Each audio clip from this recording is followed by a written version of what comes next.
So in this video, we're going to take a look at the new TCL 20 Pro 5G. I want to thank the guys at TCL for sending this over to review on the channel. This is going to be available unlocked for $499, and you'll be able to get it in gray and marine blue. I'll leave a link with current pricing and more information in the description of the video. And they threw in some useful extras as well, such as a case by Accessorize and a nice backpack full of goodies as well. Now here's some of the top specs for this phone. It's got a 6.67 inch AMOLED display, full HD 2400 by 1080, 20:9 aspect ratio. It comes with a Snapdragon 750G processor. Then it comes with 256 gigabytes of storage and 6 gigabytes of RAM. So definitely a really nice job on the storage. Plus it takes a micro SD card up to 1 terabyte, and it comes with Android 11. It also has a 4500 milliamp hour battery. Nice thing is this one also has wireless charging, and it also has Bluetooth 5.1. So let's go ahead and open it up and see what we've got.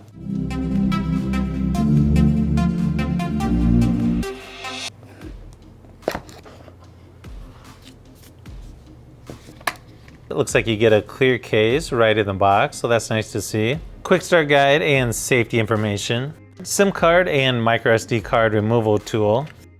USB charging brick. And a USB-C charging cable. It's got a nice tapered edge here along the sides. Definitely reminds me of the OnePlus 7 Pro, or even some of the Samsung phones, how they used to curve the edges. 32 megapixel front-facing camera right there in the middle. Then here in the back you've got 4 cameras. You got a 2 megapixel depth camera, 5 megapixel macro, 16 megapixel wide angle, and a 48 megapixel main camera. I like how they didn't just make the back of this phone look like every other phone out there. I gotta say, this is a pretty sharp looking phone on the back. I love the two-tone look where you've got matte and then super high glossy. Power and volume buttons there on the right hand side. And then there on the left hand side is the smart key. You can actually customize how it works and with which app it opens.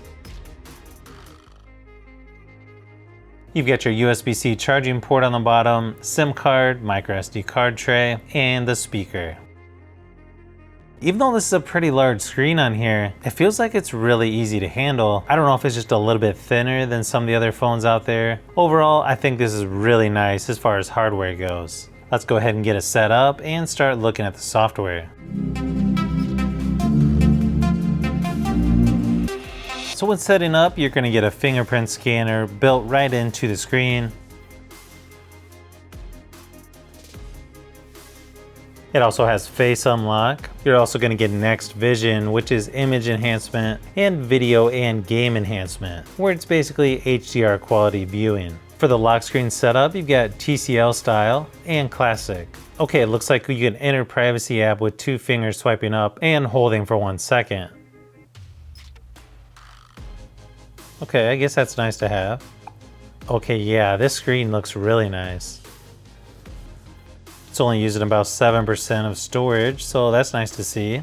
I'm telling you, once you get a phone with 256 gigabytes, and then let's say you switch to one that's only 128, yeah, I sort of missed the 256. This is on UI version 3.0.3. Looks like software in here is pretty much stock Android. Swipe down to get your notifications, swipe up to get all your apps. Up in the notification shade, you're gonna get most of your typical stuff. You've got flashlight, Bluetooth, auto rotate, sound, airplane mode, mini notification, Next Vision. Nice thing is you can actually turn the 5G on or off. I kind of wish all phones had that easily accessible right there. Do not disturb, location, screen recorder, hotspot. This one does have NFC, screencast, dark mode, one-handed mode, and nearby share. Swipe to the left, get your Google News feed. So far the software seems pretty snappy on here, even while it's downloading updates. Nice thing is, it looks like you can get rid of some of the pre-installed apps on here. Looks like you do have split screen on here. Works a little bit different than other Android devices, but can still be done pretty easily. Just overall, I'm pretty impressed with the screen on here. It's only a 1080p resolution, but still looks really good. Here's a quick sound test on the speakers, just so you can get an idea of what to expect. That feels really nice and soft. And it's got a nice mesh fabric there on the ear cups. 3.5 millimeter wired cable here, not detachable though. And then you've got your volume wheel as well. There's where you plug in the microphone. Even though the microphone is adjustable, to me it feels like it bounces out too much.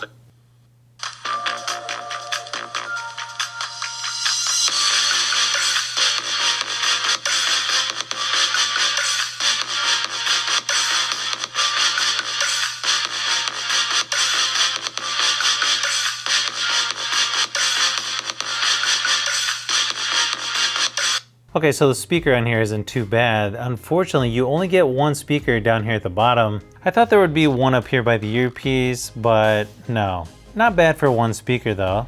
Now when using this phone, you're gonna notice there's a little tab over here on the right-hand side where you can just add shortcuts to different apps. You can turn it on or off. Then you got continuous switch tabs, filter full screen apps, edit tabs, and then edit edge bar position. Personally, I don't think I would use it that much, so I'm just gonna go ahead and turn it off for now.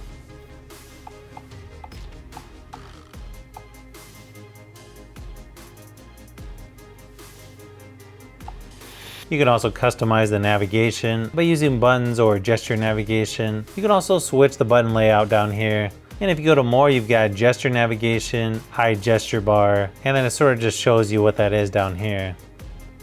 Now let's take a quick look at the cameras and then we'll get into some gaming.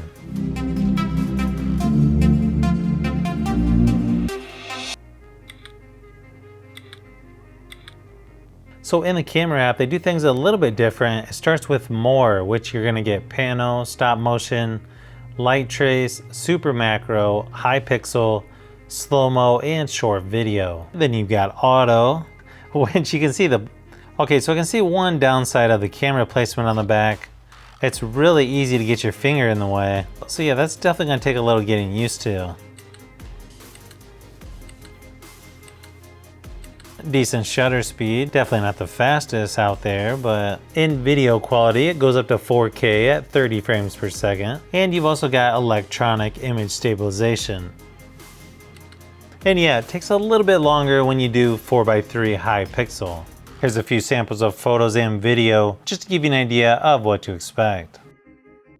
Okay, so yeah, just from using this phone for a short time, I gotta say, the main camera on here is actually really good, better than I expected. And the macro lens on here is actually pretty decent as well. It may be hard to tell from these samples, but I feel like you're getting your money's worth when it comes to the cameras on here.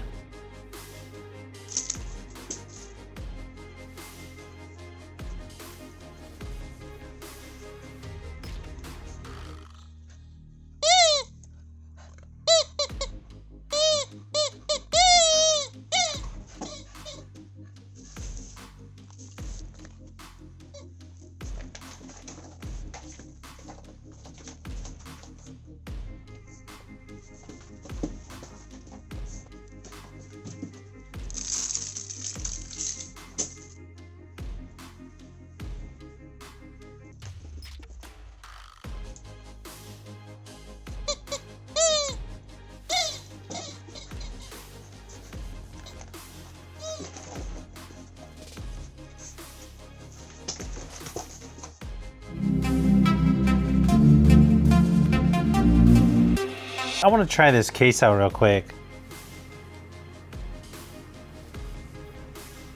Okay, buttons on here are real clicky, that's for sure. Pretty nice texture on here as well. Fingerprint scanner seems to work pretty good on here as well. Now I can see why they included this accessorized case. While the one in the box protects it, it's super thin and pretty much doesn't give you any protection in my opinion. It might just help with scratches.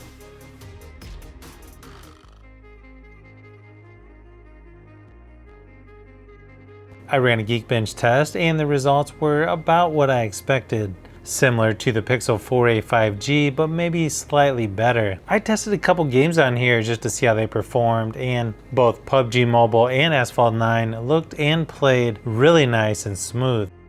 While playing PUBG Mobile, you get HD graphics and high frame rates. You pretty much forget that this isn't a $1,000 phone. I really feel like the phones in this price range are starting to be that sweet spot in the market where you get a lot of value for what you're paying. And it's really nice they threw in wireless charging, which you're not going to get with every other phone in this price range. So if you want a phone that feels nice and snappy, almost flagship performance without the flagship price, you should definitely put this one on your list. So if you've made it this far into the video, you may want to say thanks by subscribing, and don't forget to give a thumbs up if this video was helpful. This is Brian from Fishbee Productions. Thanks for watching, and I'll see you on the next one.